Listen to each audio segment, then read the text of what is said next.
unattractive chapters of the book is the one where I run through each of the times where hints of this event reached the public or got near to the public, and the careful efforts that were done to deny it and to dodge it and to not face up to it. Because, as you all understand, sometimes things go terribly wrong in the world, and it's not whether they go wrong, but it's what we do with it. And systematically covering something up and hiding it and never going back to help is the worst possible option. And it means that you are tainting yourself and you're tainting your future with the stuff that you did. You're not fixing it. Before I talk about the reaction to the book, I just want to talk a bit about some issues which are raised, and they're about issues of government and military accountability, which I think are contributing factors in why this could happen. In fact, I don't think the things that happened would have happened or would have happened the same if it wasn't for these fundamental problems in the way our military is arranged. And the first and maybe most important one is that it sounds reasonable and it's endlessly repeated that of course if you've got a military it has to be able to operate in secret. It's the same thing which is said about intelligence agencies. The police would love to do everything they do in secret. To every government department would love it if they had a get out of jail free card where everything they could do was secret and everything which was embarrassing and went wrong would never be known. But the military particularly argue this. They believe that they've got a right to what they call operational security, and that the troops will die and that their families, the troops' families at homes will be threatened, and that they won't be able to do future operations if they're open and do some reasonable level of openness of information about what they do. Now, I believe that this is, while it's highly convenient and anybody who runs an organisation would love to have that impunity, that the history of the world is in the history of government, and as we talked about last time I was talking in this room actually, like the history of local government being too secret and unaccountable, if people know that what they do is likely to remain secret, they act differently. It's no different in a family or in any kind of institution or organisation or in the military. That the less transparent it is, the more guaranteed or presumed and taken for granted the secrecy is, the more dodgy stuff is going to go on. And it doesn't mean that everyone's dodgy. In fact, most people aren't dodgy. Most people are doing their jobs decently. But secrecy facilitates the worst of things to happen. And it doesn't scare people or discourage people out of doing the worst. The next thing, which is part of the recipe for disaster which happened, is that the Defence Force, as well as being secret with the public, is secretive with the government, and we have a very, very weak government hand controlling the military. In fact, I would say we have approaching no effective government control of the military in this country. That this has got various factors. One is that, for example, on the things that we wrote about in this book, my guess is, and my understanding is, that the ministers concerned were never told most of it. It was embarrassing, they don't want to admit to doing something wrong, it could reflect badly on them, so they just didn't tell the government. Which is crazy, it's amazing. I should point out, by the way, that John Key personally approved the raid by telephone from New Zealand, which is pretty serious, and when allegations of civilian deaths and things going wrong came out, you'd think anyone who'd made the decision would follow it up, but he never did. But that's a separate issue from what the military voluntarily told about this, which was virtually nothing. In fact, what I've seen in my years, quite a few years of studying the military, is that most ministers of defence are kind of scared of the military. They're scared they'll get it wrong, they're kind of intimidated by people who wear uniforms and have piles more stripes than they do. They've got none. And so there's a tendency just to accept whatever the latest hugely inflated and extravagant procurement quote is. We only need $775 million for this new capability and $485 million for this capability. They tend to accept those without the kind of scrutiny that they would pay to thousands and tens of thousands of dollars in a different portfolio. And they tend to effectively let the ship run itself. In practice, while the public knows very little, the media gets fed military PR, and the minister really doesn't know what's going on. And this is, again, is a recipe for disaster. If you've got a $3 billion organisation which is not having proper civilian control. That means government control. And the final thing which I want to mention, having just gone through my least favourite date of the year, which is Anzac Day, is another, I think, extremely unhelpful and unhealthy trend which is going on with the military in New Zealand. And that is the Anzac Day military event promoted idea that the military has a kind of a revered, holy status that it can't be criticised. I should explain what I'm saying because this might not make sense yet. What I believe has gone on is a more or less conscious effort of using Anzac Days to boost the status of current military operations. Anzac Day, which should be about long dead, loved relatives who it's nice to remember and it's good to think about.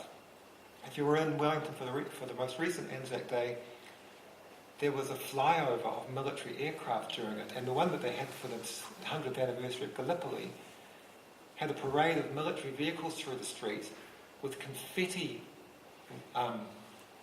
guns poking out the top, which were shooting millions of little red and black poppies into the sky, like a kind of a celebration parade.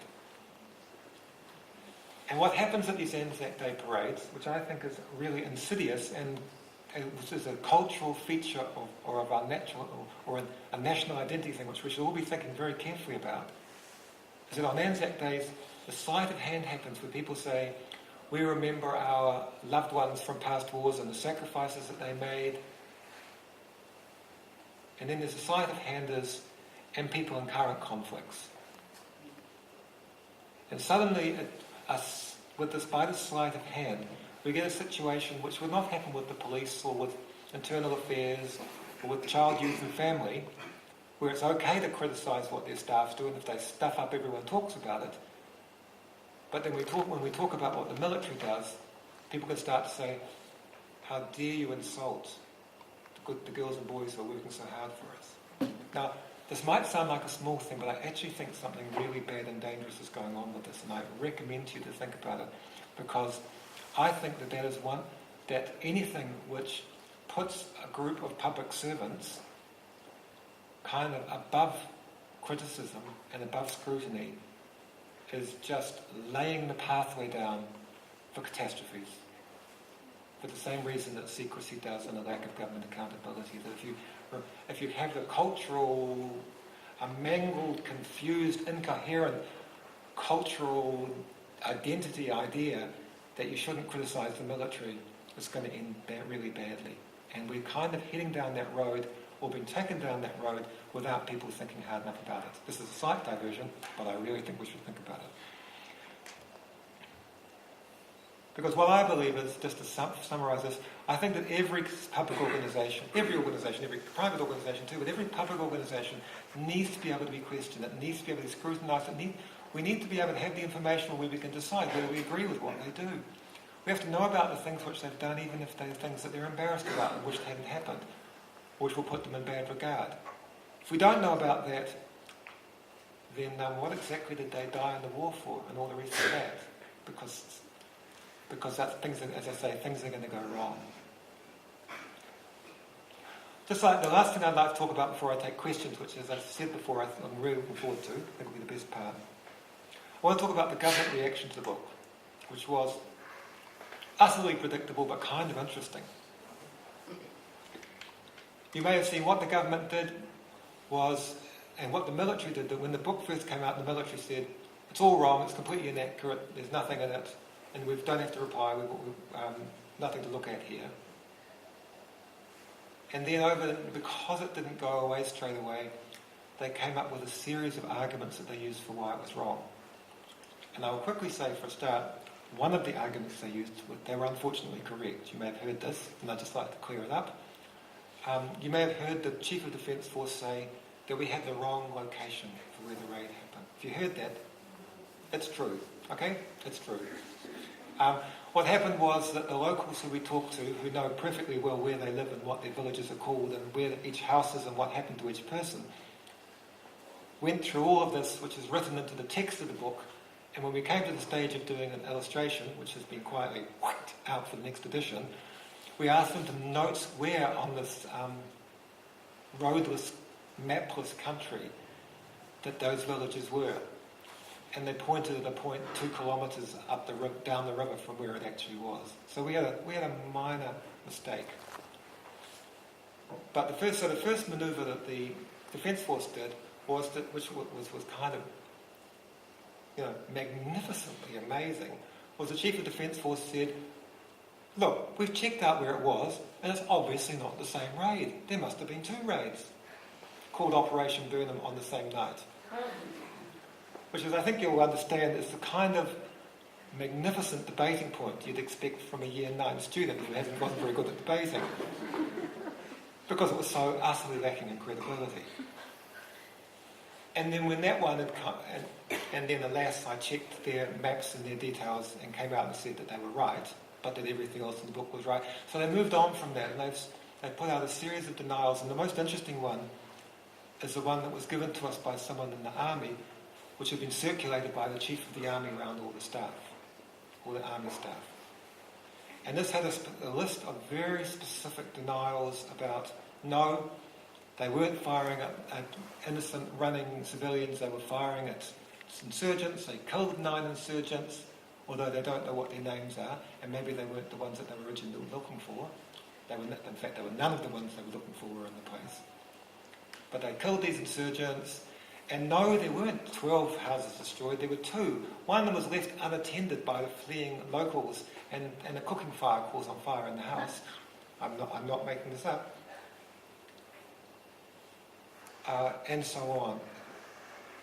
And either we have got the story totally wrong, which there's a small possibility of in every reasonable universe, but I don't think so, or this written by the Chief of the Army, who's a former head of the SAS and had perfectly good access to everything that happened.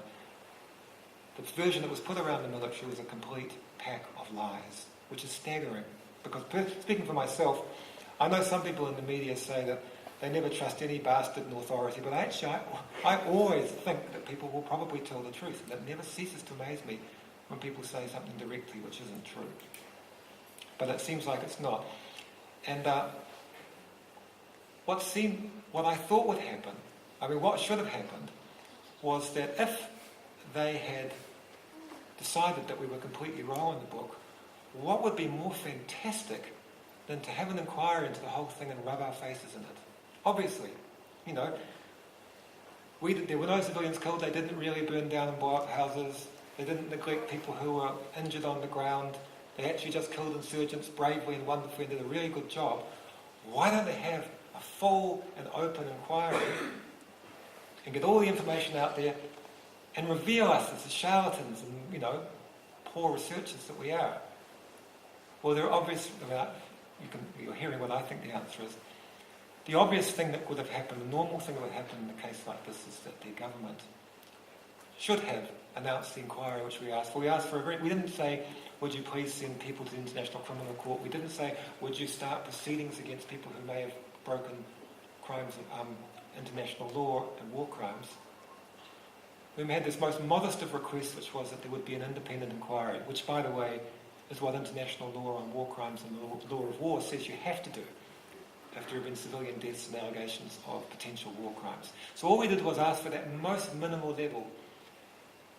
And the most telling thing, I think, is that they really, really didn't want to have this most basic, most ordinary thing of an inquiry into allegations which had come up.